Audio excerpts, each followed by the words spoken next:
ማርትዬ የኔ እናት ለምንድን ነው የምታለቅሽው እንደዚህ?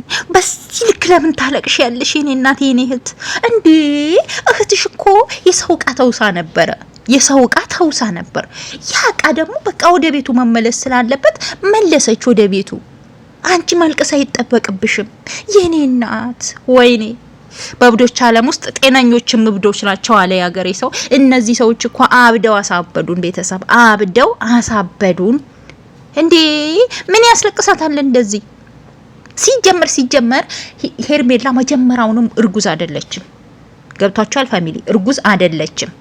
እሷ አብርሽን ለማሰር ያደረገችው ሴራ ነው እንጂ ሄርሜላ መጀመሪያውንም እርጉዝ አልነበረችም። ማርቲ በዚህ ልክ አትነፋረቂብን። በቃ እህትሽ የሰው ዕቃ መያዟን አትጠቂም። በቃ የሰው ዕቃ ነበር። የሰው ዕቃ ደግሞ ይመለሳል እኮ እንዴ። እንዋሳለን፣ ከዛ በኋላ እንመልሳለን። ይሄ ግድ ነው። እንደምትመልስ ደግሞ ሩታ አስጠንቅቃ ነግራት ነበር። እሷ አልሰማም ብላ ነው እንጂ እንደምትመልሰው ነግራት ነበር ማለት ነው። ሌላው ደግሞ ጉራ ምትነዙ ማለት ነው። ሩታ እንዲያርጋ ነው ሩታ ደብቀዋለች አብርሽ ከምትሉ ለምን ሩታ የትም አልደበቀችውም? አብርሽ ያለው ቤቱ ላይ ነው አይደል? ትላንትና ዳኒ ቪዲዮ ሲለቅ አይታችኋል ብዬ አስባለሁ። ቤቱ ላይ ቁጭ ብሎ ነው ያለው አብርሽ አይደል? ለምን ቤቱ ድረስ ሄዳችሁ?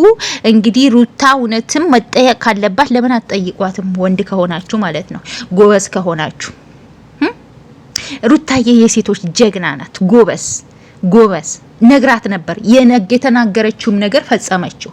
በወራቶች ውስጥ አብርሽ ወደኔ መልሰዋለሁ ብላት ነበረ። በቃ ያንን ነው የፈጸመችው። ባሏ ነው፣ አትጎዳውም። ጉራ ከምትነዙ ደግሞ መጠየቅ ካለባችሁ ሄዳችሁ መጠየቅ ነው። ሰማችሁ?